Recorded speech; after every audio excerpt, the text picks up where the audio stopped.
साथियों, हम सब लोग दिल्ली को केवल एक राजधानी के रूप में नहीं देखते। ये देश का दिल है और ये एक ऐसा शहर है जिसने केवल दिल्ली के लोगों को नहीं, पर इस देश के हर प्रांत से, हर प्रदेश से, हर जिले से लोगों को अपने हाथों में समाहित किया। राजधानी के रूप में भी इस दिल्ली ने इस देश को एक अलग दिशा दी। मगर आज दुर्भाग्य की बात है कि जो दिल्ली इस देश की राजधानी है, आज बदहाली की वजह से, और बदहाली किसी के एक की वजह से नहीं, दो पार्टियों के झगड़ों से, उनकी खींचतान से आज दिल्ली पूरी तरह से बेबस हो चुकी है। हमने वो दौर भी देखा है जब कांग्रेस पार्टी की सरकार थी, सम्मानित शीला दीक्षित जी ने प्रतिनिधित्व किया, और मैं कहूँगी, गर्व से कह सकती हूँ कि एक बहुत ही शानदार दौर दिल्ली ने देखा। एक पहचान बनाई देश में नहीं, विश्व के पटल पर भी दिल्ली ने। पर जब हम आज दिल्ली को देखते हैं, दिल्ली की खबरें सुनते हैं, तो दुख की बात है कि कोई पॉजिटिव चीज दिखाई नहीं देती दिल्ली में। आज दिल्ली प्रदूषण के मामले में नंबर 1 पे। आज जिस तरह से वेस्ट मैनेजमेंट की अगर बात करें तो कूड़े के पहाड़ दिल्ली के चारों ओर बढ़ते चले जा रहे हैं। बारिश होती है तो दिल्ली जो पावर सेंटर है, हैवीवेट लोग रहते हैं, वो डूब जाती है। अस्पतालों का मंजर ये है, कई खबरें आप साथियों की देखी कि किस तरह से दिल्ली की सड़कों पर जो इलाज कराने आते हैं दूर दूर से, देश के कोने कोने से लोग, चाहे वो एम्स हो, राम मनोहर लोहिया अस्पताल हो, सड़कों पर पड़े होने पे मजबूर है। इंफ्रास्ट्रक्चर पूरी तरह से ध्वस्त हो गया। सड़कें, फ्लाईओवर जितने कांग्रेस के रेजिम में बने, उसके बाद जो बने भी, वो किसी भी तरह के विजन के साथ नहीं बने। ट्रैफिक जाम से तो मैं मानती हूँ कि पूरा दिल्ली और दिल्ली से जुड़े हुए जो एनसीआर रीजन है, वो पूरी तरह से प्रताड़ित रहता है। ना हवा साफ है, ना पानी साफ है। माँ जमुना की हालत तो हम लोगों ने सबने देखी। क्या वो जमुना का नीला पानी अब सफ़ेद झाग से दिखाई देता है। और इसका सबसे बड़ा कारण है, मैं मानती हूँ, कि राजनीतिक प्रतिबद्धता, निजी स्वार्थ की वजह से उसने इस दिल्ली को इस दुर्दशा पे पहुंचा दिया। आज जिस विषय पर हम प्रेस वार्ता करने जा रहे हैं, मैं अनुरोध करूंगी अभय जी से और उनकी टीम से कि एक वीडियो जारी कर रही है आज दिल्ली प्रदेश कांग्रेस कमेटी, जो स्ट्रीट वेंडर्स हैं, ये हमारा विषय है प्रेस कॉन्फ्रेंस का, और उसी से संबंधित एक वीडियो है। मैं चाहूँगी कि पहले वो वीडियो प्ले कर दें, उसके बाद मैं आंकड़े प्रस्तुत करूँ।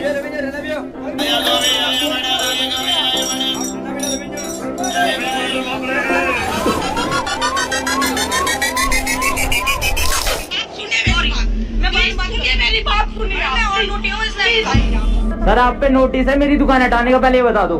ये मेरा सामान लेके जा रहे हैं। छोड़िए, फेंको, हाँ फेंको, सारा फेंको। हम अपनी हर दिन की आवश्यकताओं की पूर्ति के लिए किसी न किसी रूप में सड़क किनारे या गली मोहल्लों में लगी इस तरह की रेडी पटरी की दुकानों पर निर्भर होते हैं। ये गरीब लोग सर्दी, गर्मी, बरसात समेत हर मौसम की मार झेलकर हमारा जीवन आसान बनाते हैं, लेकिन इनका खुद का जीवन देखिए कितने कष्टों और संघर्षों से भरा होता है। आप कह लो देश में राम राज आया है, मोदी जी देश का गरीब भूखा मर रहा है। कुछ लोग खड़े हो जाएंगे, भाई रेडी जमा करो इस लेडीज की, हम किससे पाले अपने बच्चे। कमेटी वाले आते हैं, हमें भगा देते हैं, मांगते हैं कि कुछ दो तो लगने देंगे। हमारे साथ कितना दुर्व्यवहार हुआ है, पर इस चीज को सुनने वाला कोई नहीं। 2000 रुपए की रेडी का 5-5 10,000 रुपए का चालान किया जाता है। पैसे भी दे दिया गया और कई बार टेबल के नीचे से 700 रुपया भी चाहिए इनको। पुलिस वाले आते हैं, जो थोड़े बहुत कमाई होती है वो लेके चले जाते हैं, तो यह घर का गुजारा भी पूरा नहीं होता। कांग्रेस पार्टी ने इनके अधिकारों की रक्षा के लिए और इन्हें न्याय दिलाने के लिए 2014 में रेडी पटरी आजीविका संरक्षण कानून बनाया था। रेडी वाले, पटरी वाले, इनको मैं आज बहुत बधाई देना चाहता हूं, क्योंकि इनका बिल पास हुआ है और इनको अधिकार मिला है। यदि इस कानून को ढंग से लागू किया जाता तो न सिर्फ इनकी आजीविका सुरक्षित रहती, बल्कि इनका जीवन स्तर भी ऊपर उठता। आप मेरे को ये बताएं कि मैं किससे भीख मांगने जाऊं? अब दर बदर का भिखारी बन गया, मैं कहाँ जाऊँ, किसके दरबार जाऊँ? बोले तो बोले, क्या करे तो करे क्या। लेकिन आज दिल्ली सरकार और केंद्र सरकार दोनों ने इन्हें इनके हाल पर छोड़ दिया है। पुलिस से लेकर एमसीडी तक लोग इन्हें इनकी जगह से हटा देते हैं। इनके खिलाफ सरकारों की असंवेदनशीलता का अंदाजा इससे भी लगाया जा सकता है कि जिन इलाकों में प्रधानमंत्री स्वनिधि योजना के तहत लोगों को लोन मिल चुका है, वहां से भी उन्हें हटाया गया है। दक्षिणपुरी, पानी की टंकी, पीपल चौक, विराट चौक, पुष्प विहार, मदनगीर कुछ ऐसे ही इलाके हैं। Dabri road market, Mangalapuri market, Karol Bagh, Ajmal Khan road से भी रेडी पटरी वालों को हटाया गया है। यदि ये अपनी दुकान लगाते भी हैं, तो पुलिस, लोकल बॉडी और अन्य एजेंसियों द्वारा इनसे पैसे लिए जाते हैं। कांग्रेस पार्टी दिल्ली के अलग अलग इलाकों में ऐसे करीब 5 लाख रेडी पटरी वालों को न्याय दिलाने के लिए प्रतिबद्ध है। होगी हर जरूरत पूरी, कांग्रेस है जरूर।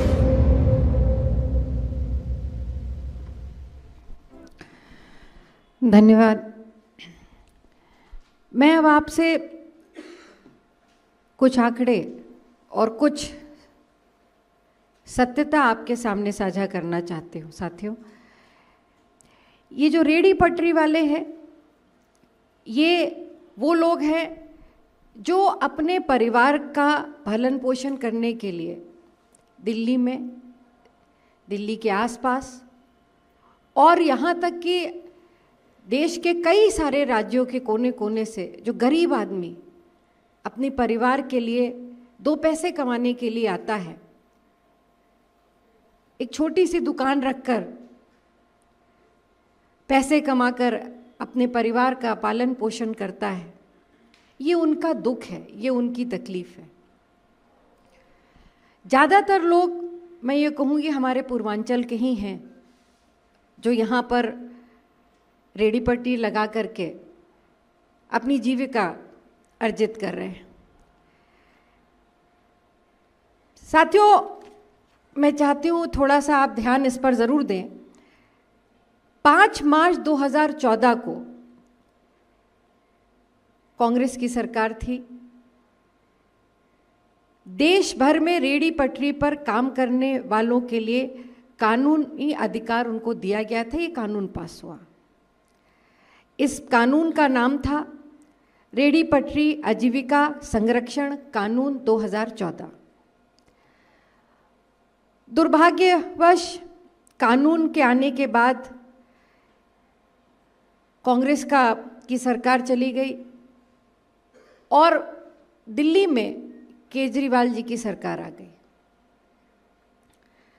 और उससे भी बड़ा दुर्भाग्य ये था कि केजरीवाल जी ने 6 वर्ष तक मुख्यमंत्री बनने के बाद ये कानून लागू नहीं किया।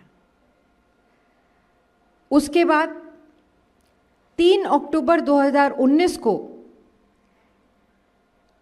जब इसकी अधिसूचना प्रदेश सरकार ने जारी की, केंद्र सरकार ने जो अधिसूचना जारी की थी 2014 में, और उसके बाद केंद्र सरकार के बाद 6 वर्षों बाद केजरीवाल जी की सरकार ने ये अधिसूचना जारी करी। पर आज तक, दुखद है ये, आज तक इस पर पूरा अमल नहीं किया गया। इस कानून की पहली अधिसूचना को धारा 21 में प्रावधान है कि शहर की आबादी का 2.5% जो जनसंख्या है वो रेहड़ी पटरी वालों को निर्धारित की जाएगी। और जैसा मैंने कहा कि इसमें ज़्यादातर पूर्वांचल के लोग थे, पर ये अगर इसको अनुमानित किया जाए तो यहाँ की आबादी 3 करोड़ है, तो लगभग 7.5 लाख परिवार लोग होंगे। और उन पर अगर एक परिवार में मान लिया जाए कि 5 लोग हैं तो लगभग 35 लाख परिवार, इंडिविजुअल्स इससे प्रभावित होंगे। तो एक बहुत बड़ी जनसंख्या दिल्ली की है जो इस कानून से, इसके बनने के बाद एक पॉजिटिव तरह चल पाती, उनकी आजीविका स्ट्रीमलाइन होती। इसी कानून के तहत टाउन वेंडिंग कमेटी बनने का प्रावधान भी है, जिसमें 40% सदस्य वो रेहड़ी पटरी वाले ही होंगे। और सबसे बड़ी बात यह है कि ये वो लोग होते हैं जो ये नॉमिनेट नहीं होते, ये इलेक्ट होते हैं। ये बहुत ही पावरफुल एक कमेटी थी, पर दुखद है कि वो भी पूरी नहीं की गई। उस कमेटी की भी जो शक्तियां थी उनको सीमित रखा गया। इस कानून के अध्याय 2 की धारा 2 में प्रावधान है कि किसी भी रेहड़ी पटरी वाले को हटाया नहीं जा सकता जब तक सर्वे न पूरा हो जाए या उनको विक्रय प्रमाण पत्र जब तक ना मिल जाए तब तक नहीं। पर दुख की बात यह है कि आज तक सरकार ने उनको व्यवस्थित नहीं किया, और उससे भी ज़्यादा दुर्भाग्यपूर्ण था कि नो वेंडिंग जोन जो बनने थे, जिसके लिए बाध्य थी प्रदेश की सरकार और केंद्र की सरकार, वो नो वेंडिंग जोन भी अभी तक नहीं बने। और ये मैं नहीं कह रही हूँ, ये कोई आरोप कांग्रेस पार्टी का नहीं है, ये देश के सर्वोच्च सदन लोकसभा में ये जवाब दिया है कि दिल्ली में कोई भी नो वेंडिंग जोन अभी तक नहीं बना।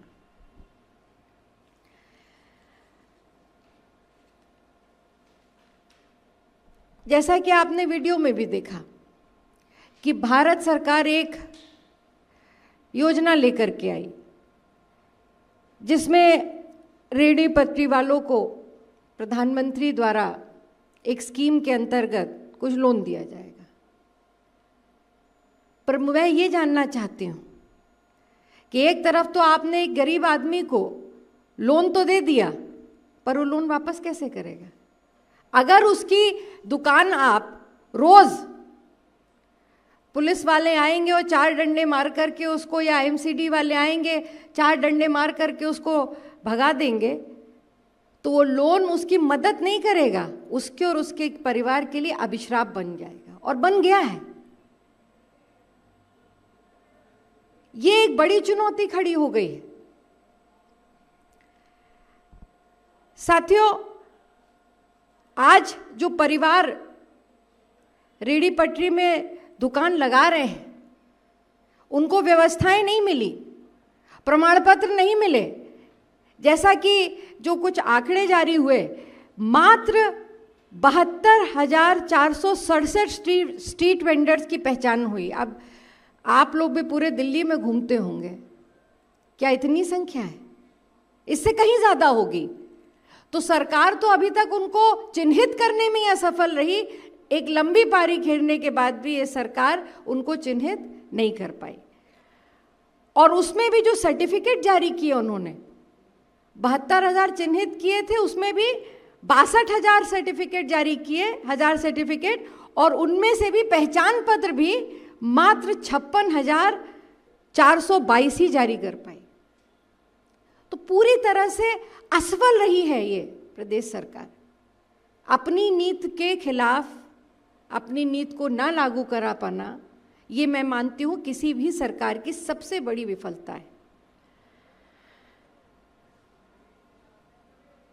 मैं आप सबसे जो एक समस्या, राहुल जी से भी एक मिले थे बहुत सारे स्ट्रीट वेंडर्स, हम लोग भी जब प्रचार में गए, कांग्रेस के लोग जा रहे हैं, तो जो एक समस्या और सबसे बड़ी आ गई, वो बताते हैं अपनी पीड़ा कि एक तो उनके ऊपर ये पॉलिसी उनको नहीं मिला, उनका व्यवस्था नहीं सरकार करा पाई, और जो सबसे बड़ी समस्या वो बता रहे हैं कि एक्सटॉर्शन और एक्सप्लॉयटेशन, पूरी तरह से शोषण हो रहा है स्ट्रीट वेंडर्स का। उनको दुकान लगाने को यदि नहीं दी जाती है, और अगर उनको मिलती भी है दुकान लगाने को, तो उनके ऊपर एक्सटॉर्शन, चाहे वो सरकारी कर्मचारी हो या लोकल लोग हो, पूरी तरह से एक्सप्लॉयट एक्सटॉर्शन का ये धंधा चल रहा है और सरकार इस पर मौन है। अब ये जो नूरा कुश्ती है कि आप कहेगी कि यहाँ पे पुलिस जो है वो केंद्र सरकार की है, केंद्र सरकार करेगी कहती है कि प्रदेश सरकार असफल है, कमज़ोर है, इसलिए वो करा नहीं पा रही। तो ये नूरा कुश्ती उनके बीच में, और अगर इसका नुकसान कोई उठा रहा है तो हमारा गरीब आदमी जो 2 वक्त की रोटी कमाने के लिए संघर्ष कर रहा है। मैं आप सबसे इतना ही कहूँगी साथियों कि आम आदमी पार्टी केवल नाम लिख देने से आम आदमी नहीं बन जाती।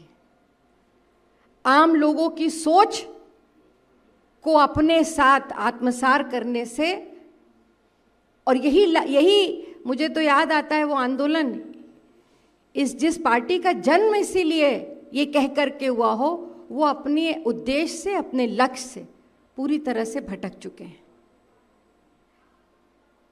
मुझे तो हंसी आती है कि जब 2014 में एक नेता आए थे दिल्ली,